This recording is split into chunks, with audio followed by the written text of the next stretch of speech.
પ્રકારના પ્રસંગો દ્વારા ગુરુનો મહિમા સમજાયો. ગુરુમાં કેવી રીતે ડૂબી અને આપણને ભગવાન તરફની યાત્રા કેવી રીતે સુગમ બને એના ઘણા બધી પ્રસંગો દ્વારા આપણે સમજાયું.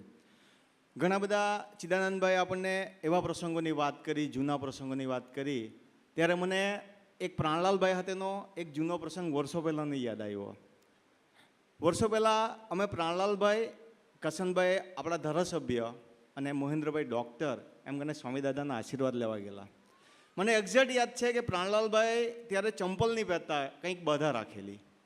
અને અમે સવારે 6 વાગે અહીંથી નીકળ્યા અને સ્વામીદાદાના રૂમમાં પહોંચ્યા. કસનભાઈ કદાચ મિનિસ્ટરના આશીર્વાદ લેવા માટે ગયેલા, મને એક્ઝેક્ટ યાદ છે.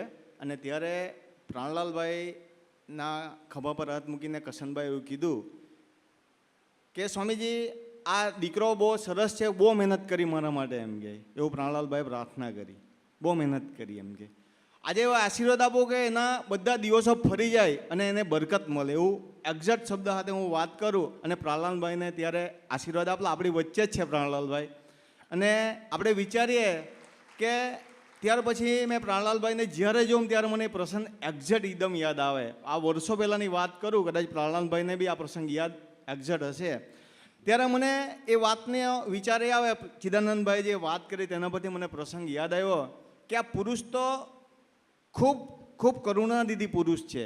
આપણે માગીએ ને તો પણ આપે એવા પુરુષ છે, ખૂબ કરુણાનિધિ. આપણે અહીંયા બેઠેલા દરેકને પોતપોતાના અનુભવ હશે જ કે એ પુરુષે નિરંતર આપણને આપ્યું છે, નિરંતર આપણને આપ્યું. આપણે વિચાર કરીએ તો આપણને ખ્યાલ આવે કે એ કેવા પુરુષ મહિલા, એ ગુણાતીત પુરુષોના પ્રસંગોનો વિચાર કરીએ ત્યારે આજે આ ગુરુ પૂર્ણિમાનો દિવસ છે ત્યારે યોગીજી મહારાજનો એક પ્રસંગ મને ખૂબ ગમે. એ 79 વર્ષની ઉંમરે એ મહેડાવની ધરતી પર યોગીજી મહારાજ શાસ્ત્રીજી મહારાજને એવી પ્રાર્થના કરે કે હે શાસ્ત્રીજી મહારાજ, તમારી કસણીમાં મને નિરંતર રાખજો. આપણે વિચાર કરીએ કે 79 વર્ષની ઉંમરે યોગીજી મહારાજે કેવો ભીડો વેઠો, છતાં બી એ પ્રાર્થનાનો વિચાર કરીએ.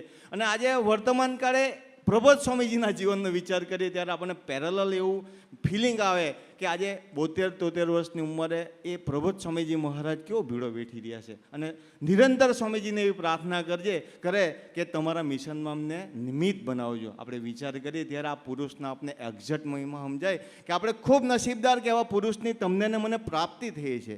એ મહારાજથી માનીને ગુણાતીત પુરુષોના પ્રસંગનો વિચાર કરીએ ત્યારે સ્વામીદાદા વર્ષો પહેલાં નાના બે સંતોને વાત કરેલી કે ખાલી ગુણાતીત પુરુષોના પ્રસંગોમાં તમે ડૂબજો, તમારા જીવનમાં ભગવાન કોઈ દિવસ દેશકાળ ના આવવા દે, વિચારોનો દેશકાળ ના આવવા દે, માનનો દેશકાળ ના આવવા દે. આપણે વિચાર કરીએ એ કેવી પ્રાર્થના હશે. અને એ સોલ્યુશન કેવું એ ગુણાતીત પુરુષોના પ્રસંગો તરફ જ્યાં સુધી આપણી દ્રષ્ટિ ના જાય ને સ્વામીદાદા કાંઈ વાત કરતા કે આપણને ભગવાનનો મહિમા સમજાય નહીં. એટલે આપણને વિચાર આવે કે ગુરુ ગોવિંદ દોનો ખડે કિસકો લાગુ પાય, બલિહારી ગુરુદેવ કી જિસને ગોવિંદ દિયો બનાય. આપણને એક્ઝેક્ટ સ્વામીદાદાના ઓળખાણ આજે પ્રબોધ સ્વામીજી કરાવી રહ્યા છે. અને સ્વામીજી આપણે યોગીજી મહારાજની ઓળખાણ કરાવી, યોગીજી મહારાજે શાસ્ત્રીજી મહારાજની ઓળખાણ કરાવી. એટલે જ આપણને ખ્યાલ આવે કે આ પુરુષોની આ ગુણાતીત પરંપરા કેવી હશે. આપણે વિચાર કરીએ આ વસ્તુઓ એક્ઝેક્ટ આજે ગુરુ પૂર્ણિમાના દિવસે ચિદાનંદભાઈ જે વાત કરી કે આજે ગુરુના ચરણે કંઈક એવું ધરીને જજો કે એવું કંઈક આપણા જીવનમાં કોઈ કુટેવ હોય, આપણા જીવનમાં કંઈ છૂટતું ન હોય, આપણો સ્વભાવ હોય, આપણી પ્રકૃતિ હોય, એ આજના ગુરુના ચરણે મૂકતા જજો.